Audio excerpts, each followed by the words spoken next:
Germinal, 6e partie, chapitre 2. Depuis 2 jours, la neige tombait. Elle avait cessé le matin. Une gelée intense glaçait l'immense nappe.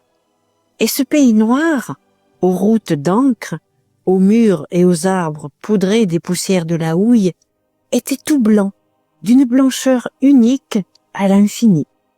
Sous la neige, le coron des 240 gisait comme disparu. Pas une fumée ne sortait des toitures.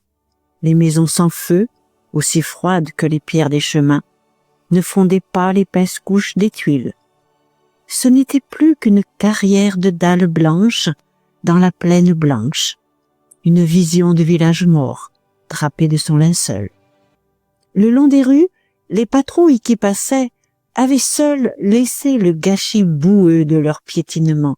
Chez les Maheu, la dernière pelletée d'escarbilles était brûlée depuis la veille, et il ne fallait plus songer à la glane sur le terri par ce terrible temps, lorsque les moineaux eux-mêmes ne trouvaient pas un brin d'herbe. Alzire, pour s'être entêté, ses pauvres mains fouillant la neige, se mourait. La Maheude avait dû l'envelopper dans un lambeau de couverture en attendant le docteur von der Hagen, chez qui elle était allée 2 fois déjà, sans pouvoir le rencontrer. La bonne venait cependant de promettre que monsieur passerait au coron avant la nuit. Et la mère guettait, debout devant la fenêtre, tandis que la petite malade qui avait voulu descendre grelottait sur une chaise, avec l'illusion qu'il faisait meilleur là, près du fourneau refroidi. Le vieux Bonnemort, en face, les jambes reprises, semblait dormir. Ni Lénore ni Henri n'étaient rentrés, battant les routes en compagnie de Jeanlin pour demander des sous. Au travers de la pièce nue, Maheu seul marchait pesamment, butait à chaque tour contre le mur, de l'air stupide d'une bête qui ne voit plus sa cage. Le pétrole aussi était fini. Mais les reflets de la neige, au dehors, restaient si blancs qu'il éclairait vaguement la pièce, malgré la nuit tombée. Il y eut un bruit de sabots, et la Levaque poussa la porte en un coup de vent, hors d'elle, criant dès le seuil à la Maheude. « Alors, c'est toi qui as dit que je forçais mon logeur à me donner 20 sous quand il couchait avec moi ?» L'autre haussa les épaules. « Tu m'embêtes, je n'ai rien dit. D'abord, qui t'a dit ça ?»« On m'a dit que tu l'as dit, tu n'as pas besoin de savoir. Même tu as dit que tu nous entendais bien faire nos saletés derrière ta cloison, et que la crasse s'amassait chez nous parce que j'étais toujours sur le dos. Dis encore que tu ne l'as pas dit, hein ?» Chaque jour, des querelles éclataient, à la suite du continuel bavardage des femmes. Entre les ménages surtout qui logeaient porte à porte, les brouilles et les réconciliations étaient quotidiennes. Mais jamais une méchanceté si aigre ne les avait jetés les uns sur les autres. Depuis la grève, la faim exaspérait les rancunes. On avait le besoin de cogner. Une explication entre 2 commères finissait par une tuerie entre les 2 hommes. Justement, Levaque arrivait à son tour en amenant de force Bouteloup. « Voici le camarade, qu'il dise un peu s'il a donné 20 sous à ma femme pour coucher avec. » Le logeur, cachant sa douceur effarée dans sa grande barbe, protestait, bégayait. « Oh, ça, non, jamais rien, jamais. » Du coup, Levaque devint menaçant, le poing sous le nez de Maheu. « Tu sais, ça ne me va pas. Quand on a une femme comme ça, on lui casse les reins. C'est donc que tu crois ce qu'elle a dit ?»« Mais nom de Dieu !» s'écria Maheu, furieux d'être tiré de son accablement. « Qu'est-ce que c'est encore que tous ces potins? Est-ce qu'on n'a pas assez de ces misères? Fous-moi la paix, ou je tape. Et d'abord, qui a dit que ma femme l'avait dit? » « Qui l'a dit? C'est la Pironne qui l'a dit. » La Maheude éclata d'un rire aigu et, revenant vers la Levaque, « Ah ah, c'est la Pironne. Eh bien, je puis te dire ce qu'elle m'a dit, à moi. Oui, elle m'a dit que tu couchais avec tes 2 hommes, l'un dessous et l'autre dessus. » Dès lors, il ne fut plus possible de s'entendre. Tous se fâchaient, Les Levaque renvoyaient comme réponse au Maheu que la Pironne en avait dit bien d'autres sur leur compte, et qu'ils avaient vendu Catherine, et qu'ils s'étaient pourris ensemble jusqu'au petit, avec une saleté prise par Étienne au volcan. « Elle a dit ça! Elle a dit ça !» hurla Maheu. « C'est bon, j'y vais, moi, et si elle dit qu'elle l'a dit, je lui colle ma main sur la gueule. » Il s'était élancé dehors. Les Levaque le suivirent pour témoigner, tandis que Bouteloup, ayant horreur des disputes, rentrait furtivement. Allumée par l'explication, la Maheude sortait aussi, lorsqu'une plainte d'Alzire la retint. Elle croisa les bouts de la couverture sur le corps frissonnant de la petite. Elle retourna se planter devant la fenêtre, les yeux perdus. Et ce médecin qui n'arrivait pas. À la porte des Pierrons, Maheu et les Levaque rencontrèrent Lydie qui piétinait dans la neige. La maison était close, un filet de lumière passait par la fente d'un volet. Et l'enfant répondit d'abord avec gêne aux questions.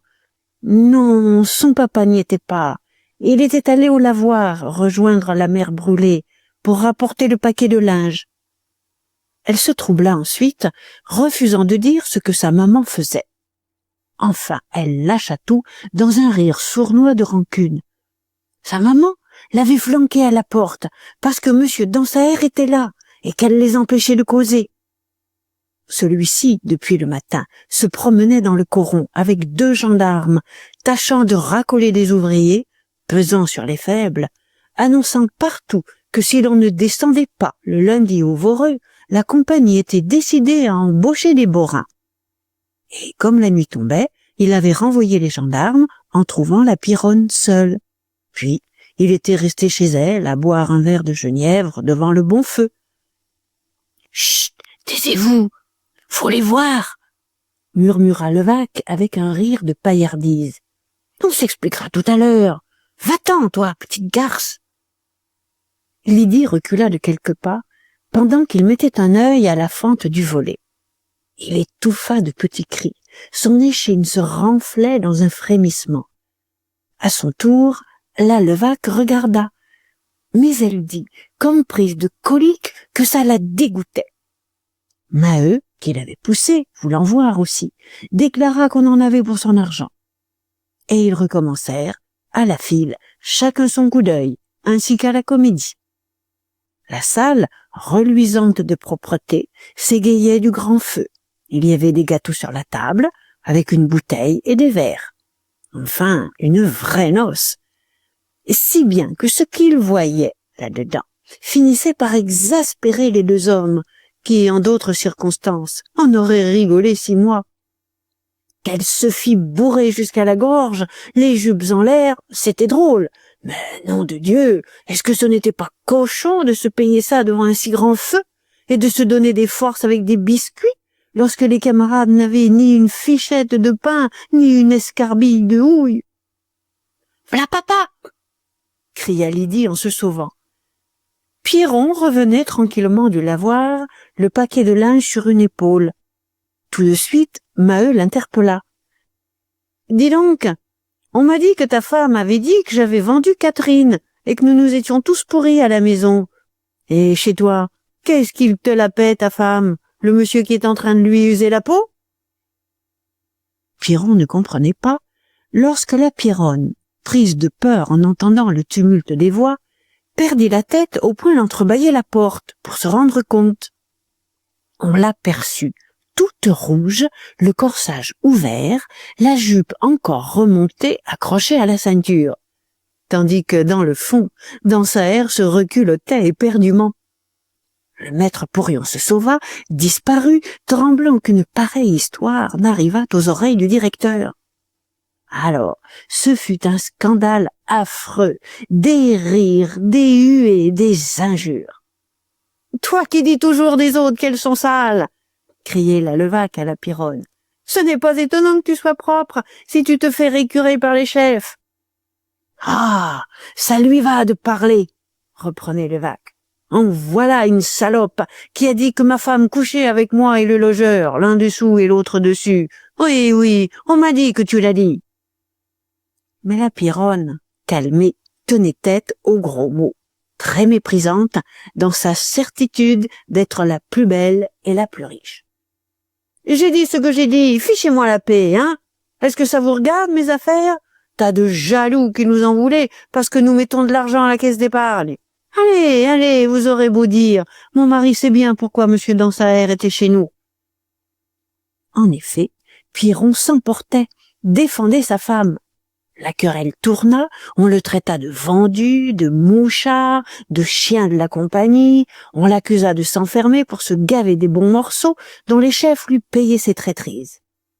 Lui répliquait, prétendait que Maheu lui avait glissé des menaces sous sa porte, un papier où se trouvaient 2 os de mort en croix avec un poignard au-dessus. Et cela se termina forcément par un massacre entre les hommes, comme toutes les querelles de femmes, depuis que la faim enrageait les plus doux. Maheu et Levaque s'étaient rués sur Piron à coups de poing. Il fallut les séparer. Le sang coulait à flots du nez de son gendre, lorsque la brûlée, à son tour, arriva de la voir. Mise au courant, elle se contenta de dire « Ce cochon-là me déshonore ». La rue redevint déserte. Pas une ombre ne tachait la blancheur nue de la neige. Et le corot retombait à son immobilité de mort, crevé de faim sous le froid intense. « Et le médecin ?» demanda Maheu en refermant la porte. « Pas venu », répondit la Maheude, toujours debout devant la fenêtre. « Les petits sont rentrés ?»« Non, pas rentrés. » Maheu reprit sa marche lourde, d'un mur à l'autre, de son air de bœuf assommé. Raidi sur sa chaise, le père Bonnemort n'avait pas même levé la tête. Alzire non plus ne disait rien, tâchait de ne pas trembler pour leur éviter de la peine. Mais malgré son courage à souffrir, elle tremblait si fort par moments qu'on entendait contre la couverture le frisson de son maigre corps de fillette infirme, pendant que, de ses grands yeux ouverts, elle regardait au plafond le pâle reflet des jardins tout blancs qui éclairait la pièce d'une lueur de lune. C'était maintenant l'agonie dernière, la maison vidée, tombée au dénuement final. Les toiles des matelas avaient suivi la laine chez la brocanteuse, puis les draps étaient partis, le linge, tout ce qui pouvait se vendre. Un soir, on avait vendu 2 sous un mouchoir du grand-père. Des larmes coulaient à chaque objet du pauvre ménage dont il fallait se séparer. Et la mère se lamentait encore d'avoir emporté un jour, dans sa jupe, la boîte de carton rose, l'ancien cadeau de son homme, comme on emporterait un enfant pour s'en débarrasser sous une porte. Ils étaient nus, ils n'avaient plus à vendre que leur peau, si entamée, si compromise, que personne n'en aurait donné un liard.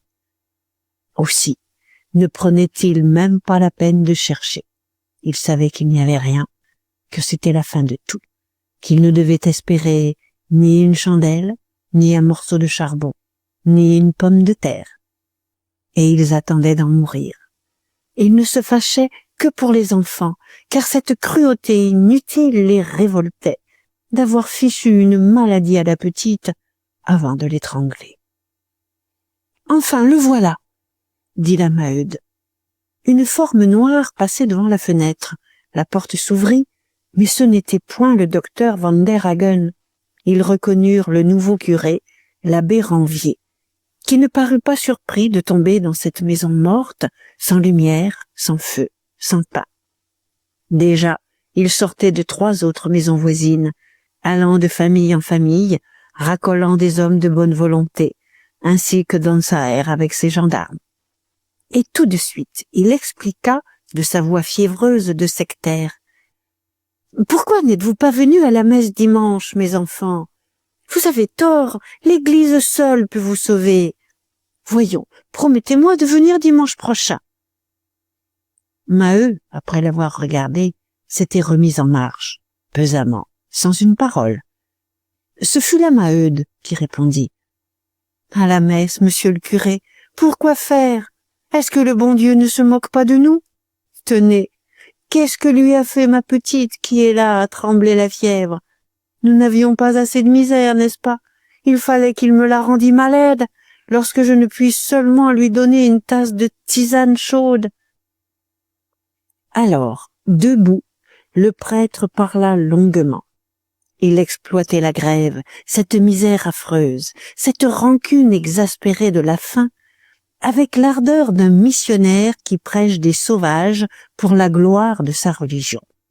Il disait que l'Église était avec les pauvres, qu'elle ferait un jour triompher la justice en appelant la colère de Dieu sur les iniquités des riches. Et ce jour luirait bientôt, car les riches avaient pris la place de Dieu, en étaient arrivés à gouverner sans Dieu, dans leur vol impie du pouvoir. Mais si les ouvriers voulaient le juste partage des biens de la terre, ils devaient s'en remettre tout de suite aux mains des prêtres. Comme à la mort de Jésus, les petits et les humbles s'étaient groupés autour des apôtres. Quelle force aurait le pape? De quelle armée disposerait le clergé lorsqu'il commanderait à la foule innombrable des travailleurs? En une semaine, on purgerait le monde des méchants, on chasserait les maîtres indignes, on saurait enfin le vrai règne de Dieu, chacun récompensé selon ses mérites, la loi du travail réglant le bonheur universel. La Maheude, qui l'écoutait, croyait entendre Étienne aux veillées de l'automne, lorsqu'il leur annonçait la fin de leurs maux. Seulement, elle s'était toujours méfiée des soutanes. « C'est très bien ce que vous racontez là, monsieur le curé, » dit-elle. « Mais c'est donc que vous ne vous accordez plus avec les bourgeois. Tous nos autres curés dînaient à la direction et nous menaçaient du diable dès que nous demandions du pain. » Il recommença. Il parla du déplorable malentendu entre l'Église et le peuple. Maintenant, en phrases voilées, il frappait sur les curés des villes, sur les évêques, sur le haut clergé, repu de jouissance, gorgé de domination, pactisante avec la bourgeoisie libérale, dans l'imbécilité de son aveuglement, sans voir que c'était cette bourgeoisie qui le dépossédait de l'empire du monde. La délivrance viendrait des prêtres de campagne. Tous se lèveraient pour rétablir le royaume du Christ, avec l'aide des misérables. Et il semblait être déjà à leur tête. Il redressait sa taille osseuse, en chef de bande, révolutionnaire de l'Évangile, les yeux emplis d'une telle lumière qu'ils éclairaient la salle obscure. Cette ardente prédication l'emportait en paroles mystiques. Depuis longtemps, les pauvres gens ne le comprenaient plus. « Il n'y a pas besoin de tant de paroles, » grogna brusquement Maheu. « Vous auriez mieux fait de commencer par nous apporter un pain. »« Venez dimanche à la messe, » s'écria le prêtre. « Dieu pourvoira à tout. » Et il s'en alla. Il entra catéchiser les Levaque à leur tour, si haut dans son rêve du triomphe final de l'Église, ayant pour les faits un tel dédain, qu'il courait ainsi les corons, sans aumône, les mains vides au travers de cette armée mourant de faim, en pauvre diable lui-même, qui regardait la souffrance comme l'aiguillon du salut. Maheu marchait toujours. On n'entendait que cet ébranlement régulier dont les dalles tremblaient. Il y eut un bruit de poulie mangée de rouille. Le vieux Bonnemort cracha dans la cheminée froide. Puis, la cadence des pas recommença. Alzire, assoupie par la fièvre, s'était mise à délirer à voix basse, riant, croyant qu'il faisait chaud et qu'elle jouait au soleil. « Sacré bon sort !»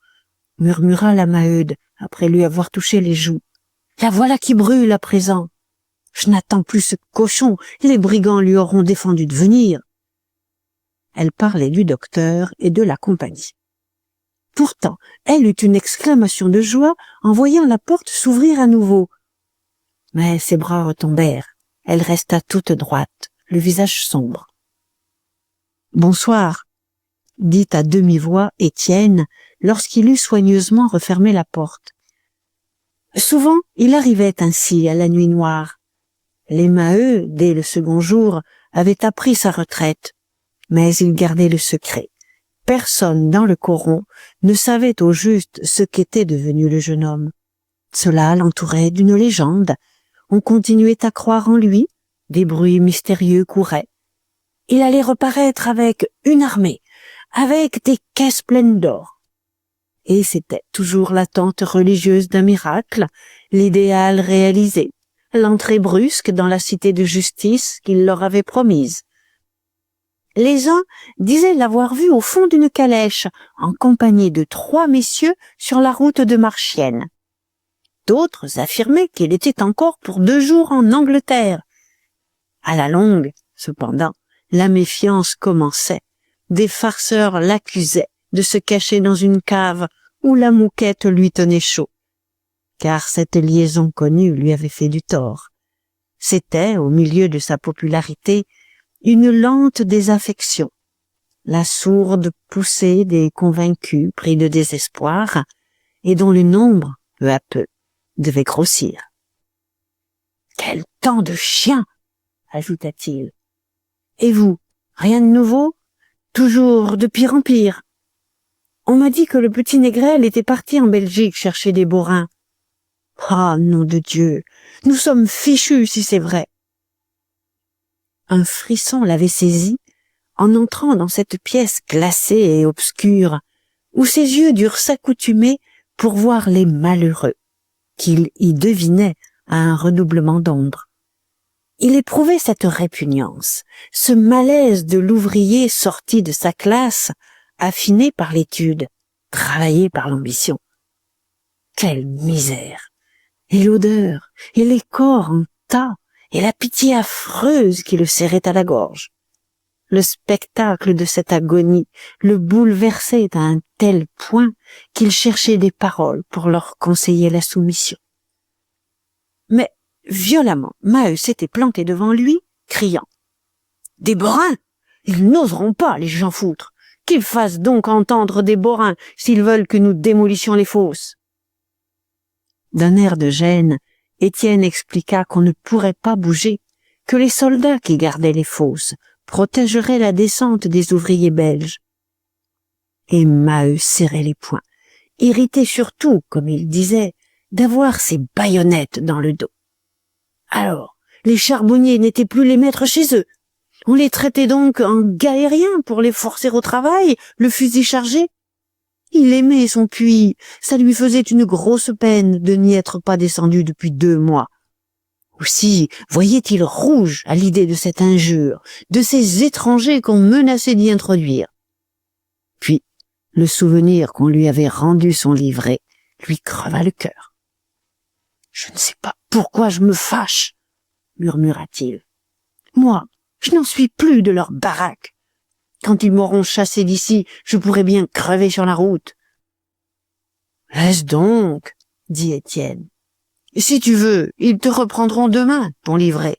On ne renvoie pas les bons ouvriers. » Il s'interrompit, étonné d'entendre Alzire, qui riait doucement dans le délire de sa fièvre. Il n'avait encore distingué que l'ombre raidie du père Bonnemort, et cette gaieté d'enfant malade l'effrayait. C'était trop cette fois, si les petits se mettaient à en mourir. La voix tremblante, il se décida. « Voyons, ça ne peut pas durer. Nous sommes foutus, il faut se rendre. » La Maheude, immobile et silencieuse jusque-là, éclata tout d'un coup, lui cria dans la face en le tutoyant et en jurant comme un homme. « Qu'est-ce que tu dis? C'est toi qui dis ça, nom de Dieu !» Il voulut donner des raisons, mais elle ne le laissait point parler. « Ne répète pas, nom de Dieu, ou toute femme que je suis, je te flanque ma main sur la figure. Alors, nous aurions crevé pendant 2 mois, j'aurais vendu mon ménage, mes petits en seraient tombés malades, et il n'y aurait rien de fait, et l'injustice recommencerait. Ah, vois-tu, quand je songe à ça, le sang m'étouffe. Non, non, moi, je brûlerais tout, je tuerais tout maintenant plutôt que de me rendre. » Elle désigna Maheu dans l'obscurité d'un grand geste menaçant. « Écoute ça, si mon homme retourne à la fosse, c'est moi qui l'attendrai sur la route pour lui cracher au visage et le traiter de lâche. » Étienne ne la voyait pas. mais il sentait une chaleur, comme une haleine de bête aboyante. Et il avait reculé, saisi devant cet enragement qui était son œuvre. Il la trouvait si changée qu'il ne la reconnaissait plus.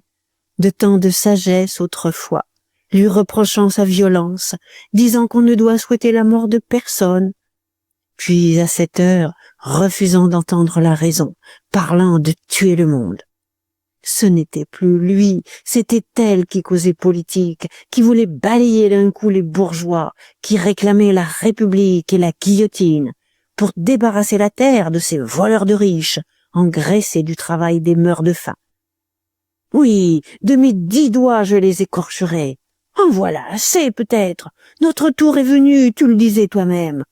Quand je pense que le père, le grand-père, le père du grand-père, tous ceux d'auparavant ont souffert ce que nous souffrons, et que nos fils, les fils de nos fils le souffriront encore, ça me rend folle, je prendrai un couteau. L'autre jour, nous n'en avons pas fait assez, nous aurions dû foutre mon sou par terre jusqu'à la dernière brique. Et tu ne sais pas, je n'ai qu'un regret, c'est de n'avoir pas laissé le vieux étrangler la fille de la Piolaine. On laisse bien la faim étrangler mes petits à moi. Ces paroles tombaient comme des coups de hache dans la nuit. L'horizon fermé n'avait pas voulu s'ouvrir, l'idéal impossible tournait en poison au fond de ce crâne fêlé par la douleur.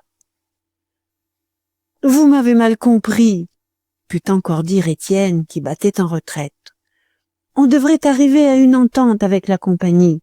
Je sais que les puits souffrent beaucoup.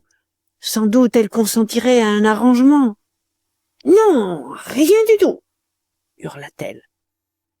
Justement, Lénore et Henri, qui rentraient, arrivaient les mains vides. Un monsieur leur avait bien donné 2 sous, mais comme la sœur allongeait toujours des coups de pied au petit frère, les 2 sous étaient tombés dans la neige. Et Jeanlin s'était mis à les chercher avec eux. On ne les avait plus retrouvés. « Où est-il, Jeanlin ?»« Maman, il a filé, il a dit qu'il avait des affaires. » Étienne écoutait, le cœur fendu. Jadis, elle menaçait de les tuer s'ils tendaient jamais la main. Aujourd'hui, elle les envoyait elle-même sur les routes. Elle parlait d'y aller tous, les 10 000 charbonniers de Montsou, prenant le bâton et la besace des vieux pauvres, battant le pays épouvanté. Alors, l'angoisse grandit encore dans la pièce noire. Les mioches rentraient avec la faim. Ils voulaient manger. Pourquoi ne mangeait-on pas? Et ils grognèrent, se traînèrent, finirent par écraser les pieds de leur sœur mourante qui eut un gémissement. Hors d'elle, la mère les gifla au hasard des ténèbres. Puis, comme ils criaient plus fort en demandant du pain, elle fondit en larmes, tomba assise sur le carreau, les saisit d'une seule étreinte, eux et la petite infirme. Et longuement ses pleurs coulèrent, dans une détente nerveuse qui la laissait molle, anéantie, bégayant à 20 reprises la même phrase, appelant la mort. « Mon Dieu, pourquoi ne nous prenez-vous pas? Mon Dieu, prenez-nous par pitié, pour en finir. » Le grand-père gardait son immobilité de vieil arbre tordu sous la pluie et le vent, tandis que le père marchait de la cheminée au buffet, sans tourner la tête. Mais la porte s'ouvrit, et cette fois, c'était le docteur Van der Hagen. « Diable !» dit-il, « la chandelle ne vous abîmera pas la vue. Dépêchons, je suis pressé. » Ainsi qu'à l'ordinaire, il grondait et rintait de besogne. Il avait heureusement des allumettes. Le père dut en enflammer 6, une à une, et les tenir pour qu'il pût examiner la malade. Déballée de sa couverture, elle grelottait sous cette lueur vacillante, d'une maigreur d'oiseau agonisant dans la neige, si chétive qu'on ne voyait plus que sa bosse. Elle souriait pourtant, d'un sourire égaré de moribonde, les yeux très grands, tandis que ses pauvres mains se crispaient sur sa poitrine creuse. Et, comme la mère, suffoquée, demandait si c'était raisonnable de prendre, avant elle, la seule enfant qui l'aidât au ménage, si intelligente, si douce. Le docteur se fâcha. « Tiens, la voilà qui passe. Elle est morte de faim, ta sacrée gamine. Et elle n'est pas la seule, j'en ai vu une autre à côté. Vous m'appelez, tous, je n'y peux rien, c'est de la viande qu'il faut pour vous guérir. » Maheu, les doigts brûlés, avait lâché l'allumette, et les ténèbres retombèrent sur le petit cadavre, encore chaud. Le médecin était reparti en courant. Étienne n'entendait plus dans la pièce noire que les sanglots de la Maheude, qui répétait son appel de mort, cette lamentation lugubre et sans fin. « Mon Dieu, c'est mon tour, prenez-moi. Mon Dieu, prenez mon homme, prenez les autres, par pitié, pour en finir. »